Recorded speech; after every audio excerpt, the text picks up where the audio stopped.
గోపికలందరూ శ్రీకృష్ణుని పట్ల అట్రాక్ట్ అయ్యారు, ఆకర్షితులయ్యారు. వాళ్ళకు ఆల్రెడీ భర్తలు ఉన్నారు, కానీ వాళ్ళకి ఇంకా సంకుచితం ఉంది, మాకు భర్తలు ఉన్నారు కదా, మేము ధర్మం చేయాలి కదా అని.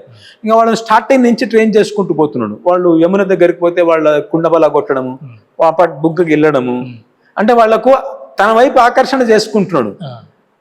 ఆయన కళ్ళల్లో ప్రేమ చూసుకున్న తర్వాత, ఫర్ ఎగ్జాంపుల్ ఒక కొత్త గోపిక పెళ్లి చేసుకొని ఇక్కడికి వస్తుంది, అక్కడున్న సీనియర్ గోపికలు ఏమంటారంటే, నువ్వు ఇప్పుడు యమునకు పోతున్నావు కదా, నీళ్లు తీసుకెళ్ళమని మీ అత్త చెప్తుంది, అక్కడ దారిలో ఒకడు ఉంటాడు లంపటుడు, వాడిని కళ్ళల్లో కళ్ళు పెట్టి మాత్రం ఎప్పుడు చూడకును, ఒక్కసారి చూసినా అంటే అవుట్ అయిపోతావు. వాడు అన్ని ప్రయత్నాలు చేస్తుంటాడు నేను లోపల చేసుకోవడానికి, ట్రైనింగ్ ఇచ్చింది మేమందరం అవుట్ అయిపోయి ఉన్నాము కదా.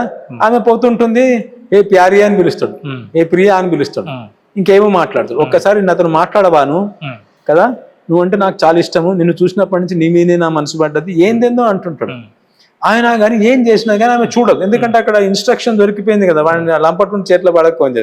వాడిని సంసార ధర్మానికి వనికి రాకుండా తెస్తాడు, ఇక నీ భర్త పెడతా అన్ని మర్చిపోతావు పిల్లలని. తర్వాత కుండ పట్టుకొని వచ్చినప్పుడు కృష్ణుడు ఏం చేస్తాడంటే, ఒక కంకర, ఒక చిన్న ఇది తీసుకొని, రాయి తీసుకొని దాన్ని కుండను బలగొడతాడు.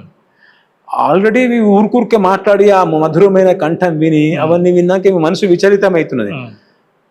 యమునకు పోయి ఇంటికి రావడానికి 20 నిమిషాలు 10 నిమిషాలు 30 నిమిషాలు పడతాయని తెలుసు. నేను ఒక్క నిమిషం లేట్ చేసినా మా అత్తకు అనుమానం, అక్కడ అత్తలకు ఆడబిడ్డలకు అందరికి అనుమానం. మా ఆడవాళ్ళందరూ కృష్ణుడికి వైపు, అంటే భర్త దగ్గర మా అన్నతోటో నా కొడుకుతోనూ ఉండకుండా మనసు అంతా వాళ్ళకి అట్టు ఉంది అని వాళ్ళకి అనుమానం. అందుకనే అరగంటలు రా, ఒక్క నిమిషం లేట్ చేయకొని ఇట్లా వార్నింగ్ ఇచ్చి పంపిస్తారు. పంపించిన తర్వాత అక్కడ వెళ్ళిన తర్వాత శ్రీకృష్ణుడు కుండబల్ల కొట్టేసి, ఇప్పుడు నీళ్లు పట్టుకోకుండా అట్లనే పోతే తిడుతుంది కదా అత్తమ్మ, ఏంటి నీళ్లు తీసుకురాలేదని చెప్పేసి. పోనీ మళ్ళీ పోయి తీసుకొచ్చే వరకులా అక్కడికి పోయి రావడానికి నీకు 20 నిమిషాలే పడుతుంది కదా, 40 నిమిషాలు పట్టింది, 20 నిమిషాలు ఎవరితో కులికినవును అని అంటుంది కదా. ఈమెకు ఎగ్దమ్ కోపం వచ్చే, సడన్ గా కోపంతో కృష్ణుడిని చూస్తుంది, ఏం చేసినవరా నన్ను అని చెప్పేసి. చూసే వరకు కృష్ణుడు చాలా ప్రేమతో చూస్తాడు. ఆ ప్రేమ అనే ఎనర్జీ పోయి చిక్ అని ఇట్లా హృదయానికి తాకుతుంది. ఎగ్దమ్ ఆమె కుండ కింద పడేసి విఫోర్లా లేపుతుంది. ఆ తర్వాత ఇంటికి వచ్చిన తర్వాత 24 గంటలు వంట చేస్తున్నా కృష్ణుడే, ఏం చేస్తున్నా కృష్ణుడే కనబడుతుంటాడు. ఇక ఎవరో తిట్టు తింటుంటది, ఎక్కడున్నదే నీ మనసు ఉప్పేయడం మర్చిపోయాను, లేకపోతే ఏదో ఇట్లయింది అట్లా, బిడ్డలో ఏం చేస్తున్నా కృష్ణుడే, పాలు తాగిపిస్తున్నా కృష్ణుడే. తర్వాత ఇదంతా వెళ్ళి ఇట్లా ట్రైన్ చేసి మనసులోకి వెళ్ళిపోయి ట్రైన్ చేసిన తర్వాత వాళ్ళ వస్త్రాపరణం చేశాడు. వస్త్రాపరణం చేయడం అంటే ఏంటంటే వాళ్ళని అవధూత స్థితికి తెచ్చేసాడు. అవధూతలు కదా వస్త్రాలు ఇస్తాడు లేకుండా, ఇంకా పట్టుకొని ఉన్నారు కదా వాళ్ళు, వస్త్రాపరణం చేసి పైకి రండి అంటున్నాడు. అంటే వాళ్ళను వస్త్రాల మీద దేని మీద వ్యామోహం లేకుండా ఒక అవధూత స్థితికి తెచ్చాడు. అంటే మొత్తం ఆత్మాభిమానం సమర్పణ భావంలోకి తెచ్చేసాడు అనమాట. ఇంత ట్రైనింగ్ చేసిన తర్వాత రాత్రి ఫ్లూట్ ప్లే చేస్తే వాళ్ళు అప్పటికే తయారైపోయి ఉన్నారు.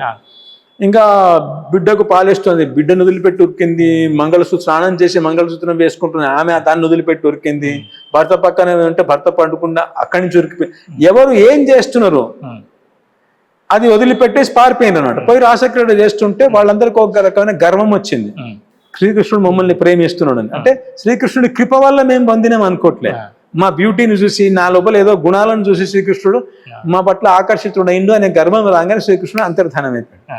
అంతర్ధానమైన వాళ్ళకి పిచ్చెత్తిపోయింది, ఎందుకంటే అన్ని వదిలిపెట్టిండ్రు, శ్రీకృష్ణుడి మీద పూర్తిగా మనసు పెట్టుకున్నారు. ఐహిక లౌకిక ఆముష్మిక కోరికలను వదిలిపెట్టేసిండ్రు, వైదిక కర్మలను వదిలిపెట్టేసిండ్రు, సామాజిక ధర్మాలను కుల ధర్మాలను అన్ని వదిలిపెట్టేసి ఆయనదైనా ఆశ్రయిస్తే సడన్ గా వదిలిపెడితే ఇప్పుడు ఎక్కడ పోవాలి, పిచ్చోళ్ళు అయిపోయినారు వాళ్ళు ఒక్కసారి. అండ్ ప్లస్ డాన్స్ స్టార్ట్ కూడా చేసిండ్రు, అప్పుడు ఏమైనా ఆస్వాదన కూడా అయింది వాళ్ళకు. ఏం చేయాలో తెలియక పిచ్చోళ్ళు అయిపోయి చెట్లను కొమ్మలను వాటన్నీ పెట్టుకుని మా కృష్ణుడు కనబడ్డాడని పిచ్చోళ్ళు లాగా అయిపోయిన. మళ్ళీ నేను ఇంతకు చెప్పినట్టు వాళ్ళు ఒకళ్ళు పూతనలాగా ఒకళ్ళు యశోదనలాగా రోల్స్ వేసుకుంటూ డ్రామాలు చేయడం వల్ల, అంటే కృష్ణుడిని ఒక్క సెకండ్ కూడా వీడియో తెలుసుకోకుండా వీళ్ళే కృష్ణుడు వీళ్ళే పూతన వీళ్ళే అన్ని లీలలు చేయడం మొదలు పెడుతున్నారు. ఆ స్టేజ్ లో ఉన్నప్పుడు ఏంటంటే వాళ్ళు నడుచుకుంటూ పోతుంటే వాళ్ళకు 2 pairs ఆఫ్ లెగ్స్ కనబడ్డాయి, పాదాలు కనబడ్డాయి. ఒకటేమో పేరు పెద్దగా ఉంది, ఒక పేరేమో చిన్నగా ఉన్నది. చిన్నగా ఉంటే వీళ్ళు అప్పుడు అక్కడ ఒక శ్లోకం చెప్పారనమాట మనకు, అనయారాధితో నూనం భగవాన్ హరిరీశ్వర ఎన్నో విహాయ గోవింద ప్రీతో యాం అనయద్రహ. ఆ చిన్న పాదాలు ఉన్న అమ్మాయి ఎవరైతే ఉన్నదో ఆమెకు నిజంగా ఆరాధన చేయడం తెలుసు. అనయా ఆరాధిత, అంటే డైరెక్ట్ గా రాధారాణి పేరు చెప్పట్లే. ఎందుకు చెప్పట్లే అని మనకు తర్వాత అదొక పెద్ద ఇది, భాగవతంలో రాధా లేనే లేదు అని చాలా మంది అంటుంటారు. పెద్ద పెద్ద సంప్రదాయాల గురువులు కూడా అంటుంటారు ఎక్కడుంది రాధా పేరే లేదు కదా. ఇట్లా ఇండైరెక్ట్, ఎందుకంటే రసం అనేటువంటిది ఎప్పుడు ఇండైరెక్ట్ గా ఉంటుంది అన్నమాట, ఇండైరెక్ట్ గా చెప్తుంది, దాన్ని వ్యంజనావృత్తి అంటారు, అందులో పోద్దు మనము. సో ఆమెకు ఆరాధన చేయడం తెలిసింది. మనం ఇంతగానో అన్ని వదిలిపెట్టి వచ్చినా కానీ ఇంత సీక్రెట్ గా మన మధ్య నుంచి ఆ అమ్మాయిని తీసుకుపోయిందంటే ఆ అమ్మాయి ఎంతగానో ప్రేమించిందో అన్నాను. ఆమె ఎవరు? రాధారాణి. అనయ ఆరాధిత అంటే ఆరాధన చేయడం తెలిసింది అని అనమాట. ఆరాధన చేయడం తెలిసింది ఎవరు? రాధ అనమాట. సో ఆయన శ్రీకృష్ణుని యొక్క ఆహ్లాదిని శక్తి అనమాట.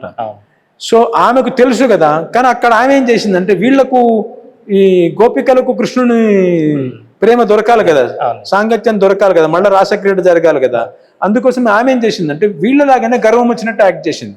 చేసి శ్రీకృష్ణ నేను బాగా కలిసిపోయినా నీ భుజం మీద నన్ను ఎక్కించుకొని తీసుకుపోను అని ఎక్కువ అంటే ఇట్లా వంగితే కాలు పైకి లేపేట్లా అక్కడి నుంచి కూడా అంతర్ధానం మీద కమన్ కూలి కింద పడిపోయింది. పడిపోయి హా నాథ రమణ ప్రేష్ఠ క్వాసి క్వాసి మహాభుజ అనుకుంటూ ఏడవడం రోధించడం మొదలుపెట్టింది. ఆ రోదన విని గోపికలందరూ ఉరికొచ్చారు, అక్కడ పరిగెత్తుకుంటూ వచ్చాను. ఉరికొచ్చేసి ఏమైంది అంటే నన్ను వదిలిపెట్టిపోయిండు, నేను ఉండలేను అదేదని ఆ విరహంలోకి వచ్చారు. వీళ్ళందరూ కూడా విరహంలోకి వచ్చేసింది. అటు అందరు కలిసి రోధించుకుంటూ గోపికా గీతంలోని ఫస్ట్ ఆమె మూర్ఛపోయింది. ఆమెను సేవ చేసి చేసిన తర్వాత గోపికా గీతంలోని పాడడం మొదలెట్టాను. అక్కడ ఆయన ఏం రాసిందంటే రురుదు సుస్వరం రాజన్ కృష్ణ దర్శన లాలస అంటే శ్రీకృష్ణుడిని పొందాలనే ఇచ్చతోటి, లాలసతోటి కదా, పొందాలనే ఇచ్చతోటి వాడు రురుదు అంటే ఏడ్చుకుంటూ శ్రీకృష్ణుడు గుణాలను మాడడం మొదలుపెట్టాడు. జయతి తేదికం జన్మనా వ్రజ, నువ్వు చేపట్టి బృందావనానికి ఇది వచ్చింది ఆయన గుణాలను కీర్తించుకుంటూ పాడడం మొదలుపెట్టింది అనమాట. సో ఇప్పుడు ఇందులో ఏం కనబడుతున్నది మీకు? ఇక్కడ రాధారాణి శ్రీకృష్ణుడు గర్వముతోటి శ్రీకృష్ణుడిని నన్ను భుజం మీద ఎక్కించుకుంటే కింద పడిపోయిన తర్వాత కీర్తన చేసుకుంటూ ఏడ్చుకుంటూ పాట పాడినందుకు కృష్ణుడు దయతోటి వచ్చేసి ఈమెకు వాళ్లకు కూడా మన రాసక్రీడ చేశాడు. అంటే వీళ్ళు సాధన చేసినందుకు శ్రీకృష్ణుడు దొరికాడు అనిపిస్తుంది. కానీ అదంతే ఎందుకు జరుగుతున్నది డ్రామా అంతా? అక్కడ గోపికలు కూడా సిద్ధులే. వాళ్ళు గర్వం వచ్చినట్లు యాక్టింగ్ చేసి అంటే శ్రీకృష్ణుడు నేను గొప్ప సాధకురాల్ని, నేను శ్రీకృష్ణుడిని ప్రేమిస్తా, నా ప్రేమకు లొంగిపోయాడు ఆయన అని చెప్పేసి అట్లా వచ్చేసి మళ్ళా రాధారాణికి కూడా అట్లా వచ్చినట్టు యాక్టింగ్ చేసి ఆమె వీళ్లకు శ్రీకృష్ణుడి కృప మీద డిపెండ్ అవడం అనేటువంటిది నేర్పించడం కోసం, నువ్వు కరుణించి మమ్మల్ని స్వీకరించు, నువ్వు దయతో మమ్మల్ని స్వీకరించు, నువ్వు లేకుంటే మేము ఉండలేము అని నీ నోట్తో రావాలని చెప్పేసి ఈమె లీడ్ చేయడం మొదలుపెట్టింది కీర్తనను. ఏడ్చుకుంటూ అంటే విరహంతో భగవంతుణ్ణి పొందాలనే ఇచ్చతోటి నేను భగవంతుణ్ణి పొందలేను, దీనుణ్ణి హీనుణ్ణి అధముణ్ణి నిర్బలుణ్ణి అని అర్థం చేసుకొని కళ్ళల్లో నీళ్లు గార్చుకుంటూ, మీ దీనత్వానికి సింబల్ ఏంటిది? ఇప్పుడు ఒక చిన్న పాప ఉన్నది, 3 నెలల పాప, ఆమె దీనురాలు, తనంతలో తానే తల్లి దగ్గర పోలేదు, ఆకలి అవుతున్నది, ఏం చేయాలమే? ఏడుస్తుంది. ఎందుకు ఏడుస్తున్నది? దీనురాలు కాబట్టి ఏడుస్తుంది. సో నువ్వు దీనుడు అయితే ఏం చేస్తావు? ఆటోమేటిక్ కళ్ళలో నీళ్ళు వస్తాయి. భగవంతుడు నిన్ను పొందాలని ఉన్నది కానీ ఎంత ప్రయత్నం చేసినా కానీ నేను పొందలేకపోతున్నా, నువ్వే కరుణించి అంటే ఆయన కృపాయాచన చేయడం, నువ్వు కృపతోటి నన్ను స్వీకరించు, ఇది భక్తి. ఈ స్టేజ్ రావడం కోసమే నువ్వు సాధన చేయాలి. నీ లోపల ఎప్పుడైతే కామక్రోధ లోభము మదం ఉందో, నీ లోపల మదం ఉందో అనుకో, నేను చాలా అందగాండి, నేను చాలా ఐశ్వర్యవంతుడిని, నీకు దీనత ఎట్లా వస్తుంది? రాదు కదా. ఇవన్నీ పోతూనే వస్తుంది. సో రియల్ సాధన ఏంటిదంటే దీన భావనతోటి భగవంతుడు పొందాలనేటువంటి లాలసతోటి దీనభావాన్ని వహించి భగవంతుని యొక్క కృపను యాచించడమే సాధన గాని ఇంకా వేరే ఏం సాధన లేదు అనే లెసన్ రాధారాణి గోపికలకి ఇచ్చి గోపికల ద్వారా మనకి ఇవ్వడం కోసం ఇంత డ్రామా ఆడుతున్నారు వాళ్ళు.